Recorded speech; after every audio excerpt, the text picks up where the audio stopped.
What's up, you guys? This is JP, and today we're going to be talking about macronutrients.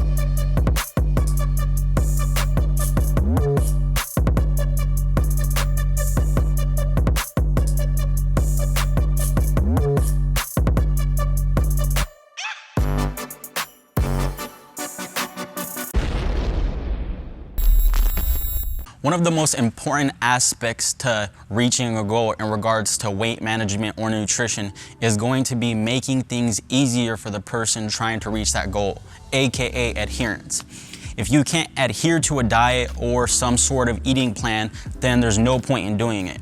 I always use this example with the people that I work with is if I give you the perfect meal, a meal that you ate 4 times a day or whatever, how many meals you eat, and it would get you to your goal in 6 months, whatever that is, jacked, ripped, 6-pack, whatever that may be. But I told you it literally tasted like crap, like dog crap. That's exactly what it tasted like. 99.99999% of you are not gonna be able to eat that meal just because it's not adherable. You're not able to do it.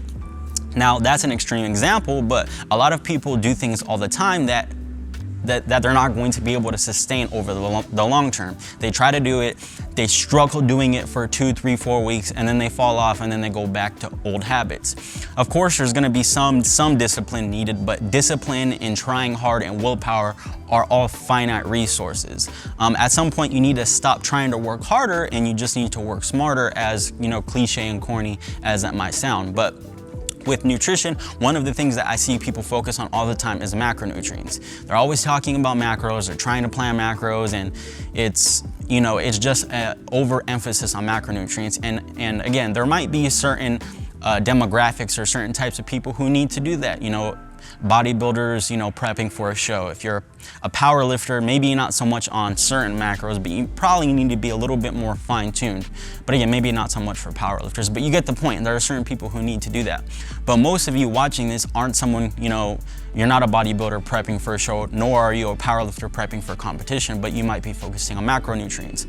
But you might be doing something that's just making it extra hard for you. So here are some recommendations I give to people that I work with and that I actually use myself. Is one, if your goal is just to gain or lose weight, which again is the majority of people that I work with and that I see taking on some sort of nutrition plan, the main things I would focus on are just one, energy balance, which is aka calories. You need to focus on calories coming in and calories that you're expending. So for example, if your goal is to lose weight, you need to be in a caloric deficit. It's fairly simple. If you're with the culmination of everything you're doing, the exercise you're doing, the walking you're doing, your work, let's just say you're burning 2,500 calories a day. You want to eat less than that. So you want to eat maybe 20% less. You want to eat around 2,000 calories a day, which is a 500 calorie deficit, which will be to a pound lost per week, roughly around there, okay? So that's what you want to do in regards to energy balance. You want to be in a caloric deficit. If you want to maintain weight, you want to eat around 2,500 calories. And if you want to gain weight, you need to eat more than 2,500 calories. And that's assuming your total daily energy expenditure is 2,500 calories. It's going to be different for every single person. You can weigh yourself every morning, take weekly averages. So weigh yourself every morning for 7 days, take the average of those 7 days and compare weekly averages to see if you need to increase your calories or lessen your calories depending on your goal. It's that simple. So energy balance is the first thing that I would focus on for someone wanting to gain, lose, or maintain weight. The second thing I would focus on, and the only macronutrient I personally like to focus on, is protein. Again, protein, it's just obviously you need to eat enough protein to build muscle, and protein has other benefits. Like for example, if you're on a caloric deficit, increased protein intakes have shown to help the individual lose more fat and keep more lean body mass compared to the same calorie matched diets with less protein.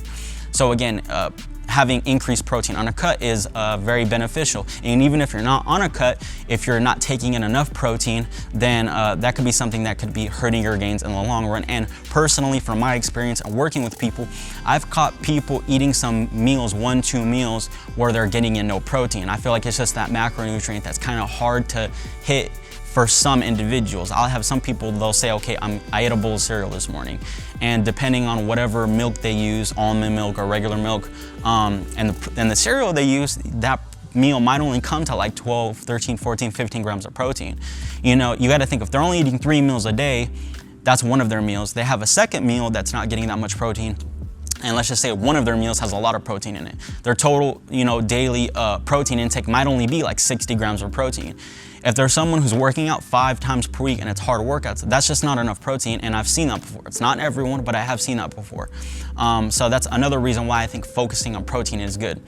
And so there are a lot of benefits to that, but in general, you don't even need to, focus on protein to the extent that it's going to drive you insane either. Just making sure that every single meal has a good amount of protein. Just looking at your meal and say, does this have protein in it, and a good amount of it? That could be more than enough for you to watch your protein intake. For others, that might be you need to actually count your protein. But for macronutrients, that would be the only macronutrient that I would count if you're counting it at all. Me, I don't count protein intake. I just make sure I get protein in every meal, and I make sure that I take a scoop of protein powder every day, 1 to 2 sometimes. If I'm on a cut, I'm taking 2 scoops of protein, throughout the day. So that would be the only macronutrient I would track. For fats and carbohydrates, as long as you're eating enough protein and as long as you're getting, watching your calories, those tend to sort themselves out just by doing the other two. Rarely, I've actually never seen someone who did not track carbs or fats and were at the extremes of either. They got no fat or very little fat, or they got no carbohydrates. For someone to get no carbohydrates or no fat in their diet, 99.9% of the time, it would have to be almost intentional. You'd have to intentionally do that. You don't just happen to accidentally get no fat throughout your day. Now, there might be some cases where you maybe will get on the lower side of fat, but I've never actually seen someone get so low that I thought, wow, that's unhealthy. So again, that's just gonna make it easier for everyone watching this video to, reach your goal. So focusing on those two, because again, the key point here is adherence. If you're doing so much that it's not something you can do for 6, 7, 8, 9 months, years in your entire life, then why are you doing it? So that should be the primary goal for everyone trying to gain, lose, or maintain weight. If you guys have any questions or comments, leave them down below. I'll see you guys in the next video. Peace.